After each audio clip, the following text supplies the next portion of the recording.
And so join me in our kind of affirmation or reminder and say after me, I open my mind. I open my heart. And I open my whole being to Spirit.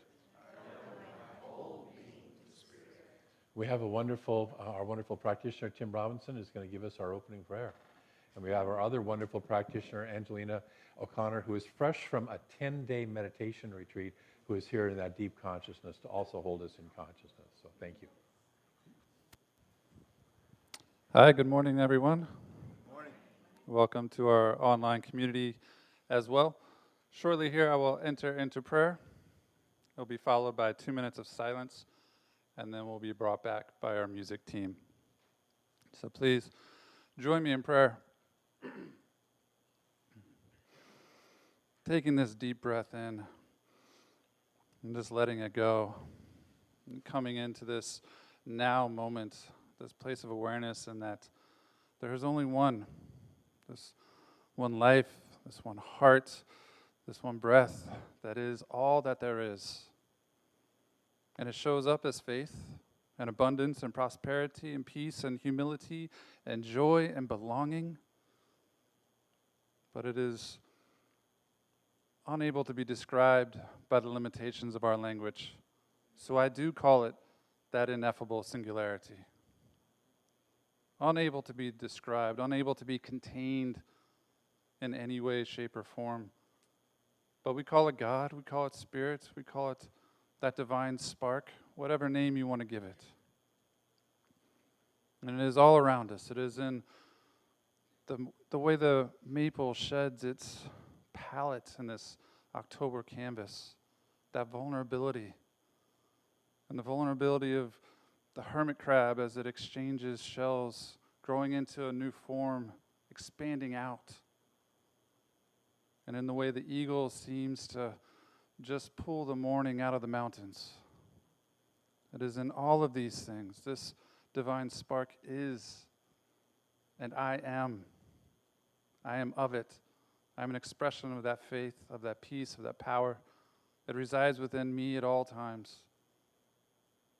This is my power, this is my truth, and this is the truth for each one here as well. That each one knows that they are of this divine spark. That it is their birthright to know this, to feel this, that it is not sought out from anyone else, nor could it be. And so I speak my word for this spiritual community here today. I know that the music here is a spark that embers slowly and catches in the quiet places, warming each one with an awareness of their abundance, of their prosperity, that belies their vast intelligence. I know that the words of Reverend David are a green light for each one to harvest from the orchard of their life. And I know that in the silence and the quiet moments, that the pollen of prosperity that permeates this service today, that it settles and roots in each one, so that they know abundance, so that they know faith, unencumbered by any perception of lack, limitation, separation, or fear. That there is a higher truth for them to know. And so I'm grateful for this. I'm grateful for this word. I'm grateful for this community. I'm grateful for the ability to commune with the divine in this way. And I always give thanks for that law that always says yes. And so I release this word into that law, knowing that it is done, knowing that it is so, and I simply say, and so it is.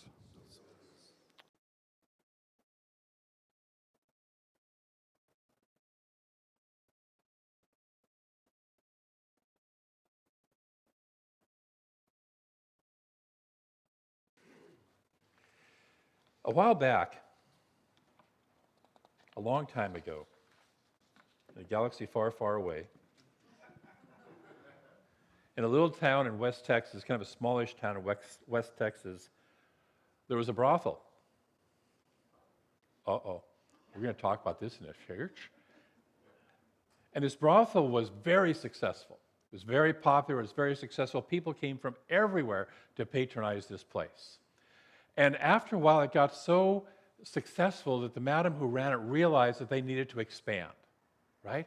And so she did what we're being trained to do. She called in an architect, and the architect created, for my Prosperity Plus 2 students, what did the architect create?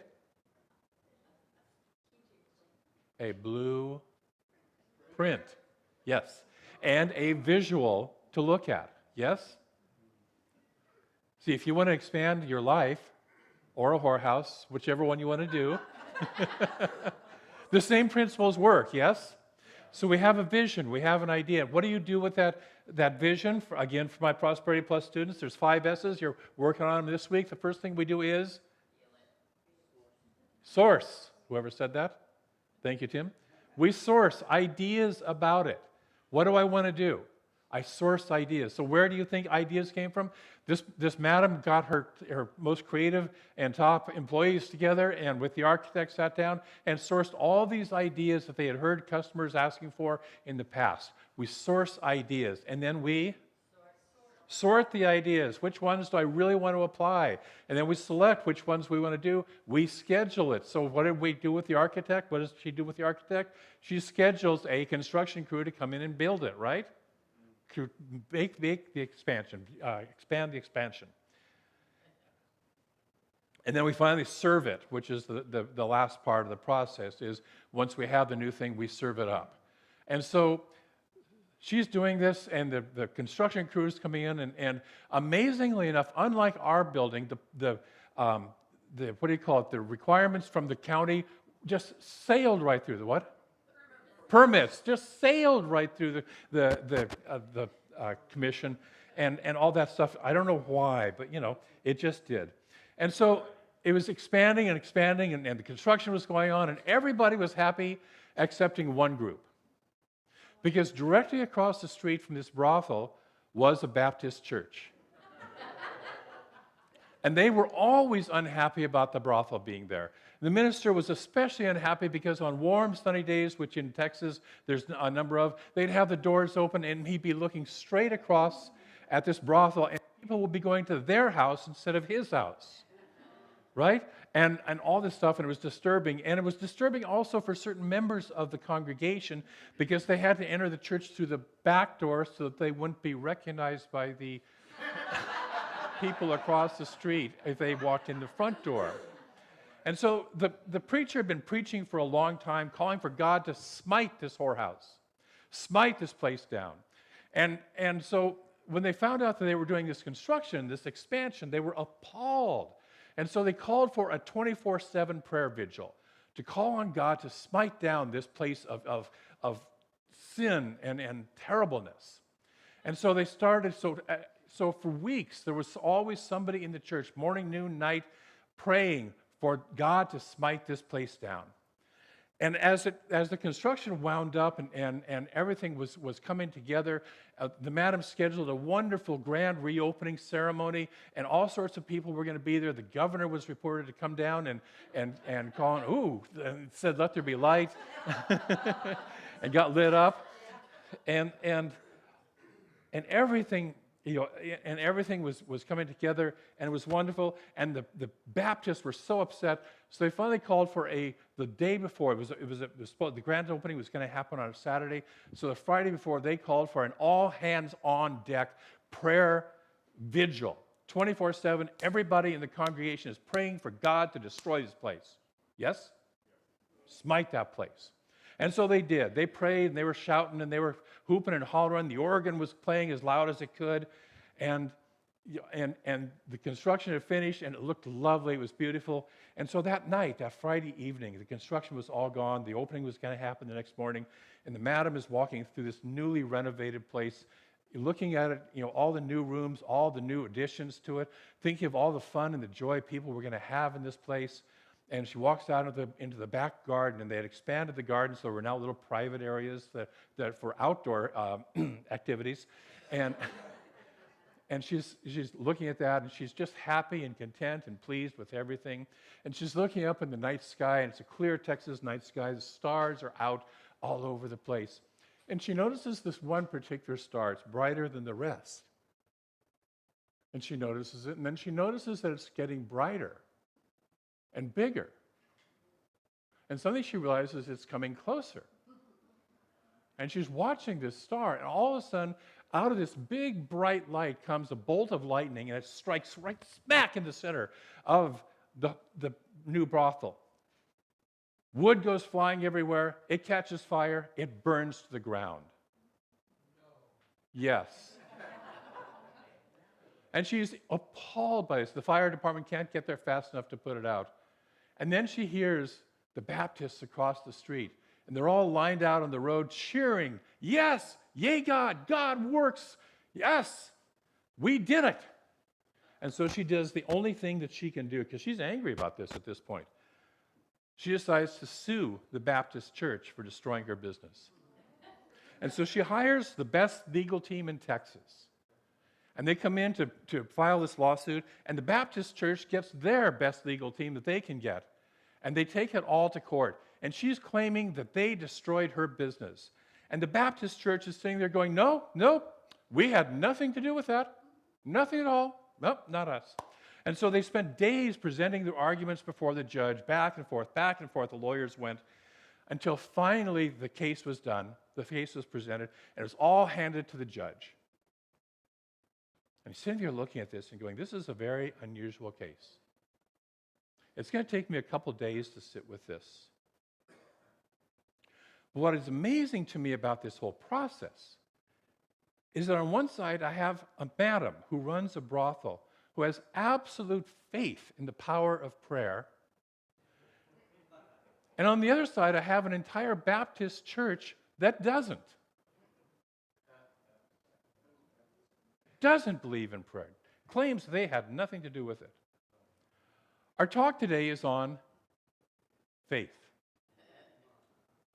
We all have all the faith we will ever have, but where do we direct it? And do we actually have faith in our faith? What do I have faith in? Do I have faith that as I declare what it is that I want, it's going to work out?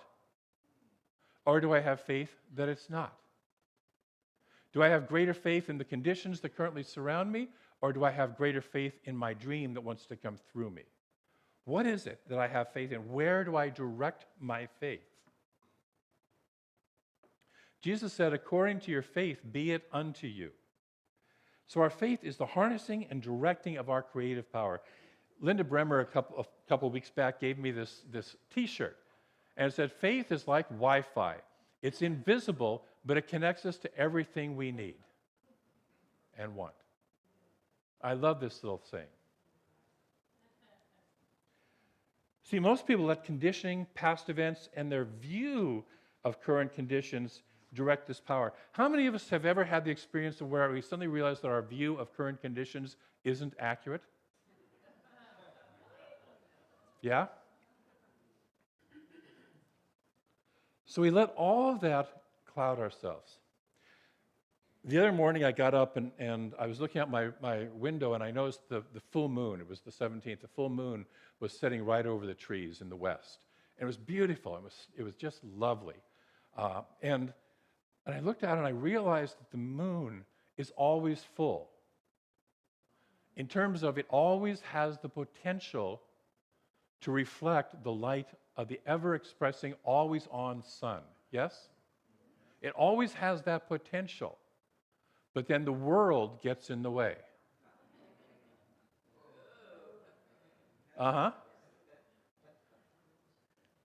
So the moon is caught in the gravitational pull of the world. It has no choice. Most people are caught in the gravitational pull of their own conditions and conditioning. But we, all people, but we, especially in this kind of a teaching, are unlike the moon. We have the choice to break free. We have the choice to break free of the gravitational pull of our past conditioning and of the pull of conditions. And the process we're working with is the process that is helping us to break free. This series of talks is working through a process for manifesting our good, for making it real. And so, Sam, I'll take that chart up there if you would, please. And so we begin with naming our good. That's the very top of there. What is our good? The infinite good is always available to us. The sun is always available to the moon, yes? It's always shining. It doesn't care what's happening in conditions. It's just being the sun, yes? It doesn't sit there and go, I'm not going to shine on you because you're loving the wrong people, or you're voting the wrong way, or you're not doing it. The sun doesn't do that. It doesn't care. It's just being itself, irregardless of whatever we do. As a friend of mine said, we don't get up in the morning and pray for gravity to hold us to the ground. It's just being gravity, yes? We don't have to force it to happen or pray for it to happen or ask it to happen. So we source our good. We source what would I really love out of that first three levels, the ideal, which we have certain of the qualities up there on the top of that, then our imagination, and then our idea of how do I want to actually experience that in my life. So I go from the idea of beauty to I want to plant a rose garden. My idea of beauty might be a rose. Without being clear on what we want or what we intend, we might as well be it's like walking into a restaurant and say, give me something. And then being unhappy with what we get. And many people do this in life. See, we understand that my good is my God, and my God is my good. And recognize that there is good for me, and I ought to have it. Yes? Say that with me. There is good for me, and I ought to have it. And there's no disapproving sky daddy saying you can't or shouldn't have the good, whatever you name.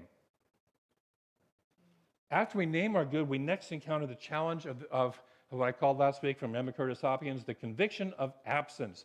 The belief that just because I can't see it now, it's not there, and it won't ever be there. And I can't or won't have it. And so that sets up in that middle plane, mental blocks, which then go down below and become emotional conflicts. I really want this, but I don't believe I can have it, so now I'm happy, or I'm angry, I'm sad, I'm conflicted, yes? You've seen, I know none of you have this, but you've seen other people who have this running in their lives, yes? Okay. If you haven't, just look at me and you'll see a person. And so we start to use what Emma Curtis Hopkins calls denials. If it ain't true of God, it ain't true of me. If it ain't true of God, of this infinite, ineffable singularity, I always loved Tim's name for that. If it's not true of that, it's not true of me. It's not true of the situation. And so as we begin to remember that, we say no to those old beliefs. We clear them out. And then we turn and speak the highest truth we know, we can understand, and we can think of about any situation. And this is our previous two talks that we've done. So this is the process of gardening in the soil of our mind so that our ideas of the ideal pass through unencumbered. So once we plant the seed, we then need faith, which is simply trusting the process. See, a couple weeks ago, I just planted some tulip bulbs. I have faith that they're going to grow up. I did not dig them up this week to see how they're doing. Nor did I walk out into my garden and say, God, there's nothing happening, dig them up and throw them away because there's nothing happening yet. I trust the processes of nature that will turn these funky-looking bulbs into beautiful flowers in perfect time and in perfect ways. I know that I have to wait for that process to work. And in spring, there's going to be an absolute miracle that will happen because, trust me, I'll have forgotten that I planted them by then. And all of a sudden, out of seemingly dead, empty ground, these beautiful flowers will pop up and emerge and surprise me. And that's how our good works. Now, my faith isn't required to make that process happen, right? It's not required to make, the process is going to happen.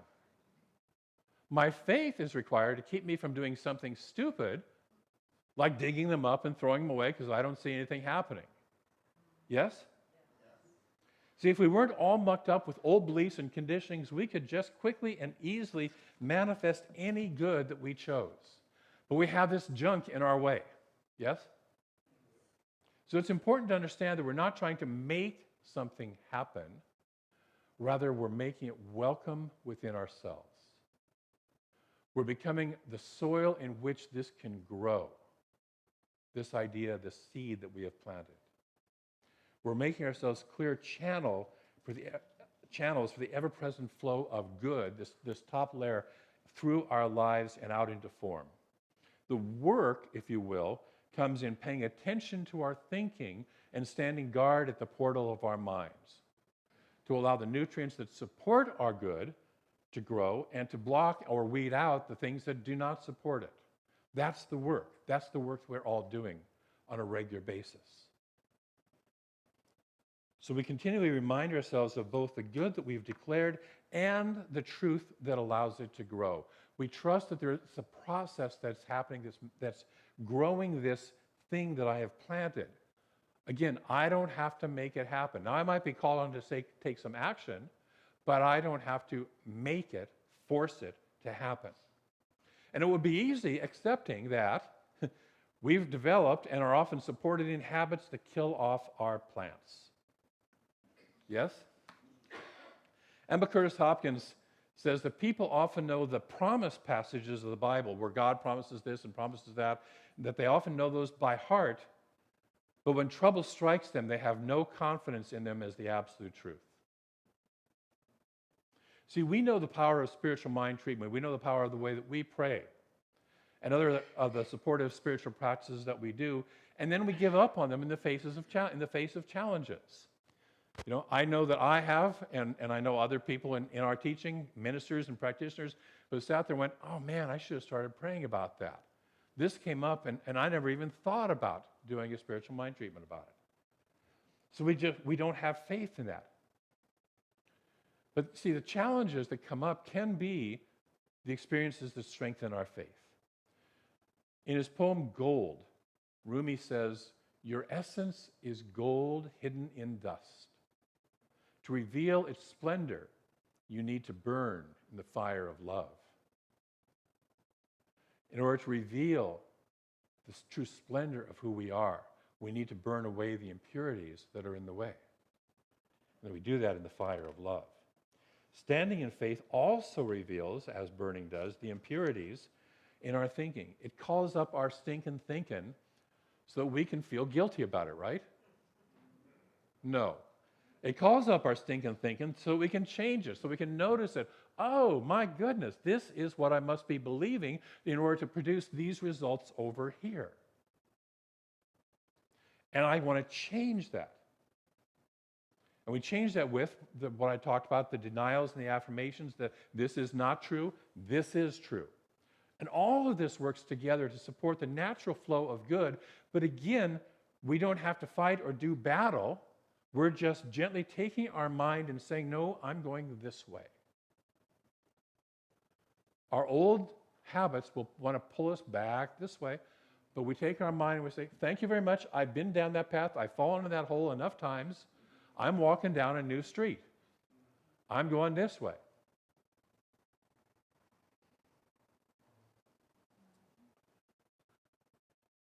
Emma invites us says we do nothing but speak the truth and stand to it. We remind ourselves, when we're facing a challenge, we remind ourselves of what is the truth. God is all there is. There's only this one infinite mind. I am one of that. It is always for good and greater good, and I am one of that.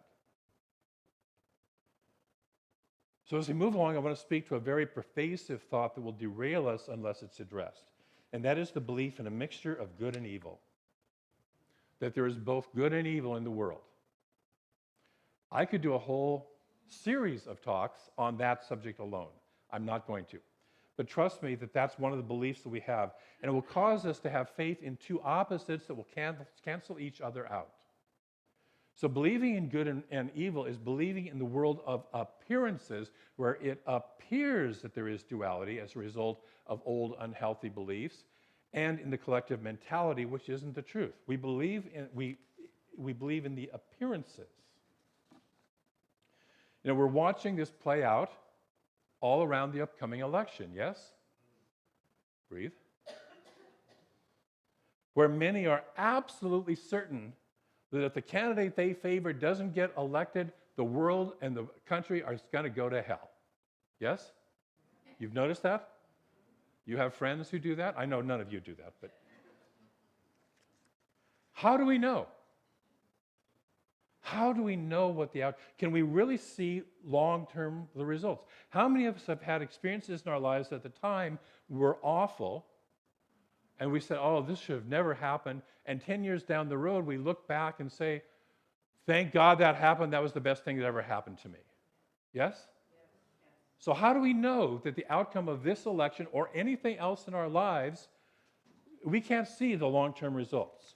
What if the candidate we don't want is just the person it takes to turn things around, to help us to see the real ramifications of a path, much as an alcoholic needs to bottom out before they finally recover and reclaim their lives, to turn their lives around? And so Emma has a saying, I do not believe in a mixture of good and evil in the world or in myself. All is good, capital G, good. Now, that doesn't mean that everything that happens is something that I like, and it doesn't even mean that I don't have to do something to, if I notice that this seems out of alignment with the highest and greatest idea, that I don't do something to deal with that. Yes? If I see something injurious happening to another person, I don't just sit there and go, oh, well, all is good, it's all good. That's not what we're talking about. But what we're talking about is in our consciousness, we recognize that all is good, and I'm going to work for and move towards and keep my mind focused on and have absolute faith in good surfacing, and that I'm a person who serves that up. In an infinite oneness, there are no sides. And then finally, we need to have faith in God, in this infinite good as the only reality. You know, we say that oftentimes in our teaching, God is all that there is. But when the crunch time comes, do I really believe that? Do I really believe that? This infinite good is the only reality, and we stand in knowing this truth, and then we have the faith of God that declares a thing to be so, and it is.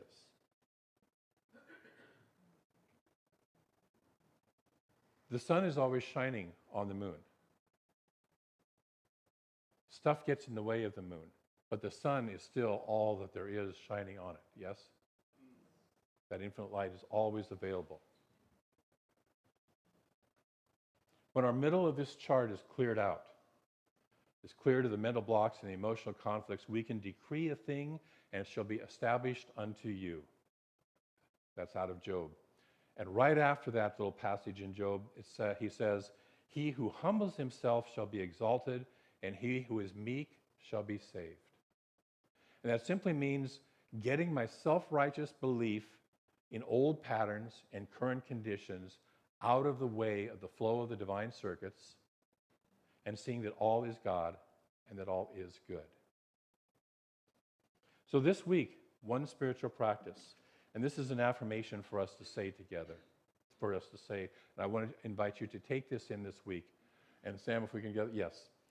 I do believe that my good is now working with me, through me, and by me. I have faith in God. I have the faith of God. I invite you to take that. It'll be up on our Facebook page. It'll be up on our website. And take that and play with that this week as your spiritual practice to simply stand in that truth, in that highest knowing that you can know.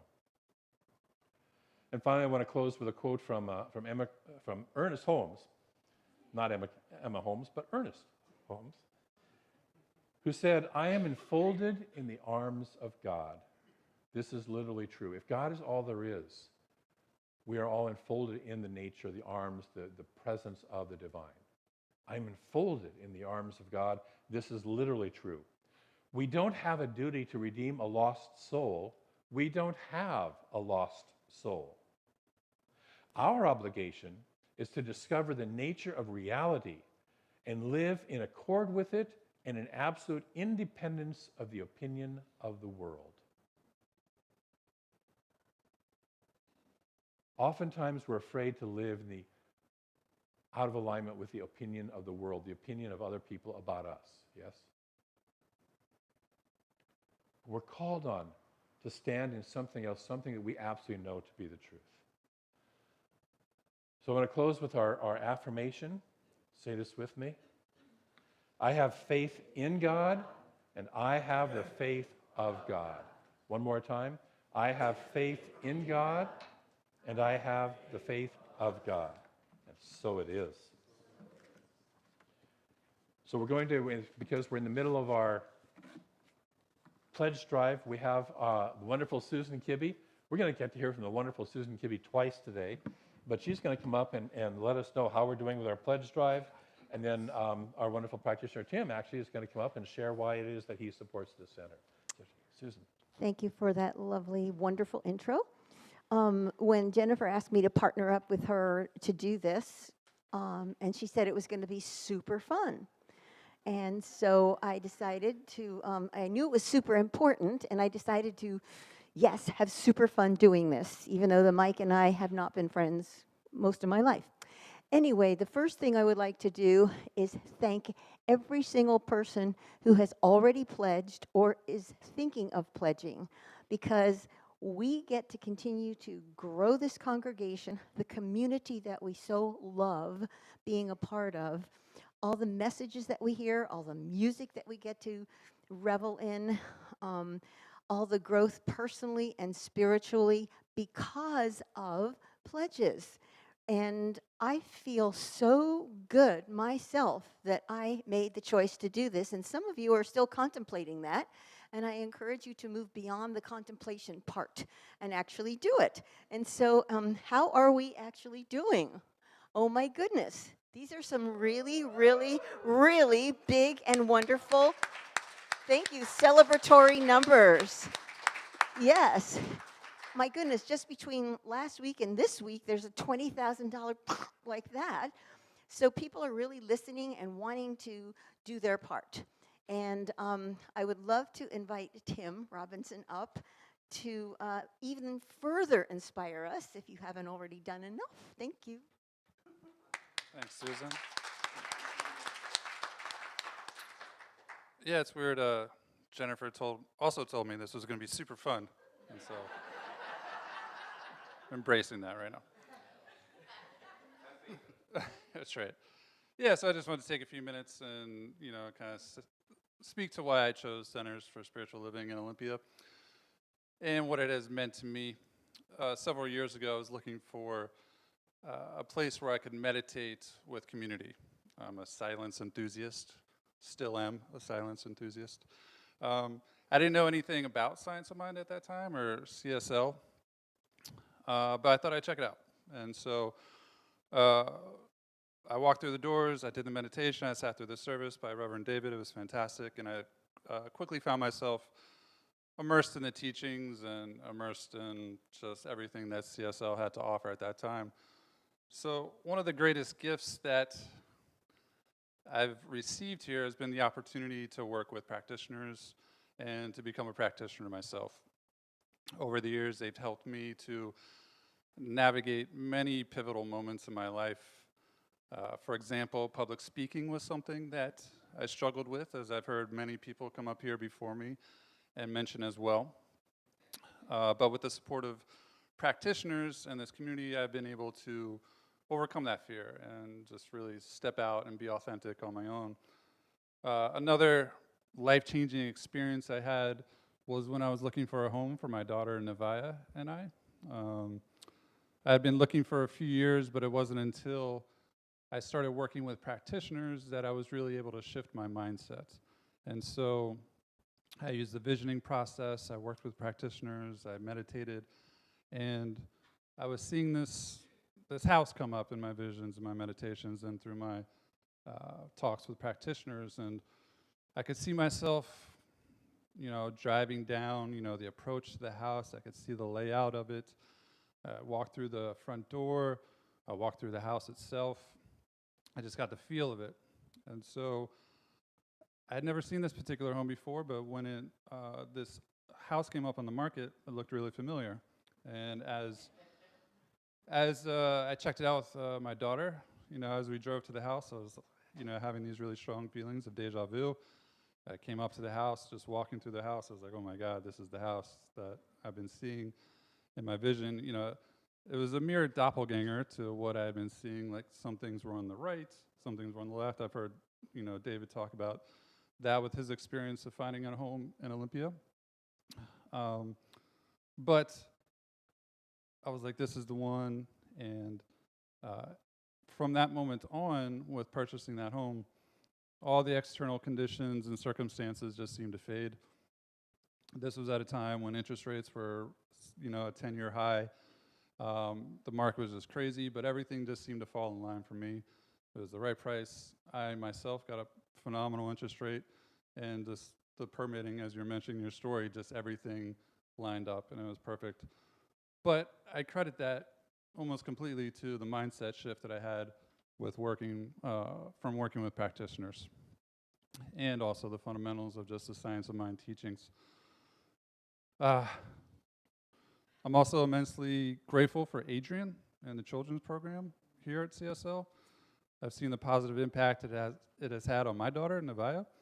She navigates the world with a confidence and understanding that I know has at least been in part nurtured by Adrian and the community here at CSL.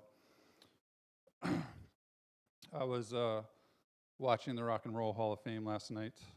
One of my favorite bands was getting inducted. But I was thinking if CSL had a Hall of Fame, Adrian would certainly be part of it.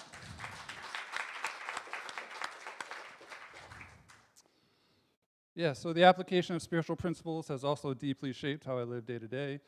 Before I came to CSL, I had a knowledge of spiritual principles, but being able to apply them and that mindset shift that I mentioned before is really just the power of this community and the power of these teachings. So as I stand here today, I ask you to consider how this community has impacted your life or how it could in the future. The services, programs, classes, and community at CSL have been of immense benefit to me and so many others. Your contributions allow CSL to continue expanding these offerings, ensuring that we and future generations of CSLers have a place where we can grow spiritually, support one another, and thrive. So I thank you for your generosity and for being part of this incredible community. Thank you.